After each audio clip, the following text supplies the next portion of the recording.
Hey everybody, welcome to The Bottom Line. I'm Michael Noland. Tonight we're going to be talking about Deep Purple and their brand new album, it's out, called Splat. Now I've already done a few videos on this as they have done pre-releases. Arrogant Boy is one, Diablo is another.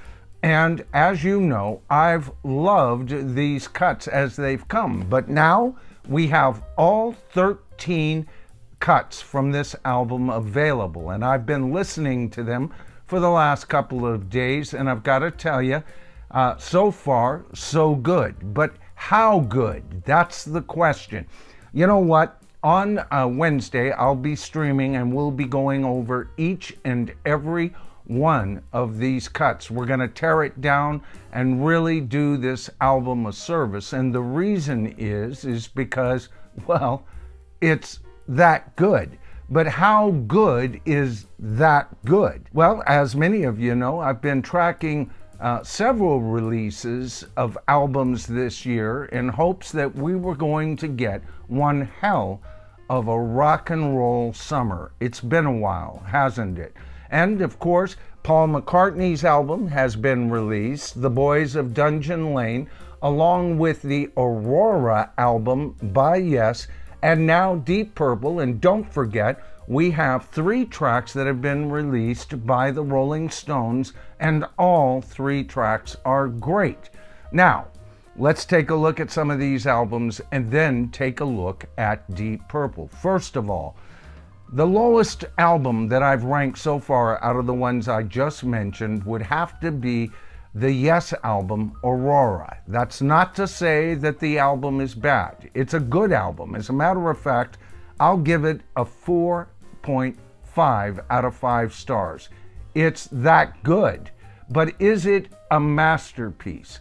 No, not quite. And the reason is because on 2 cuts of that album, Yes incorporates an orchestra, and the rest of the keyboards seem to be orchestra bound. In other words, there's a softer touch to that album.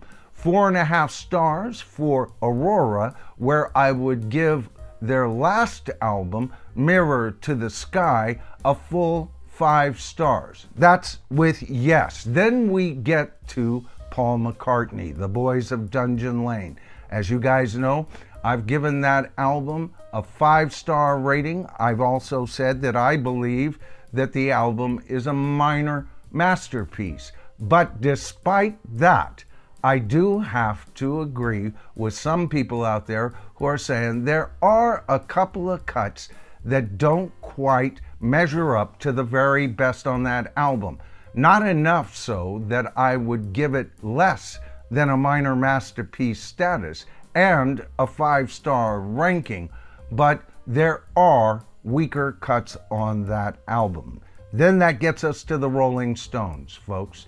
The Rolling Stones so far have released only 3 cuts, but all 3 cuts, in my opinion, are 5 to 5.5 star cuts, 5-star tracks. So the jury is still out concerning the Rolling Stones Foreign Tongues album, but it's looking good. Now we get to Deep Purple. First of all, Deep Purple's Splat album has got to be the best album that they have put out since their Mark II lineup, in my opinion. There's not a weak cut on this album, all right? If there was a weak cut, I guess you would call it Jessica's Bra. Or if you look at the lyrics, you'll know that all the different characters in this song are actually in Jessica's bar. You see, Jessica's Bra is a typo. Which brings me to another point. Ian Gillan has written some of the very best lyrics he's ever written for Purple. All the songs have a story, and I guess if there is a theme to the album, it's the final destruction and metamorphosis of mankind. That's about the best thing that I can come up with this early in the game, but I gotta tell you that I think the album is wonderful.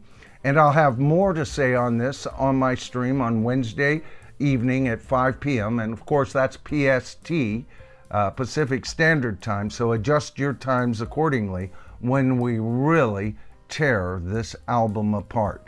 Now, I haven't heard anything from U2, which was the other band I was kind of keeping track of, right? And the little snippet that I've heard there wasn't very impressive to me at all, okay? But they're kind of off the table right now. I'm really concerned with Deep Purple, Paul McCartney, and the Rolling Stones, as well as the Yes album. And so far, out of these 4 albums, there is no doubt in my mind the best album of them, and so far, the album of the year for classic rock is Deep Purple's Splat. I can't believe I just said that. An album called Splat may indeed wind up to become 2026's rock album of the year, folks. It's that good.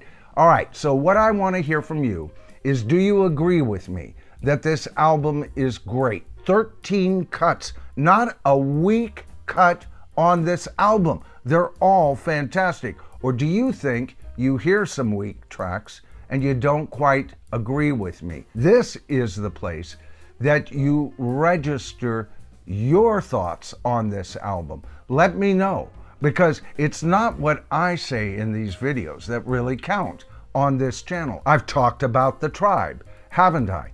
You see, I start the discussion, you guys finish it, and I want to hear what you all think of Deep Purple's brand new album, Splat. And don't forget to be sure to catch me on my stream Wednesday evening, once again at 5 p.m., where we tear this album apart, piece by piece, and really take a good look at this album for the first time. All right, folks, that's the video for tonight. Short and sweet. I want to hear from you, each and every one of you. What do you think of Deep Purple's album, Splat? Does it ring your chimes, or does it leave you wanting? And by the way, if you haven't subscribed to this channel as of yet, that's easy. All you have to do is hit that subscribe to the Tribe button, tap that top bell icon. You kind of got to do that in order to be notified of my videos and my streams. But once you've done that, you're in the clear, and you'll be notified of all my videos and streams as they become available. And don't forget, if you enjoyed the video tonight, do me a solid and give the video a thumbs up. I'm Michael Noland. This is The Bottom Line. And don't ever forget, folks, we are the Tribe.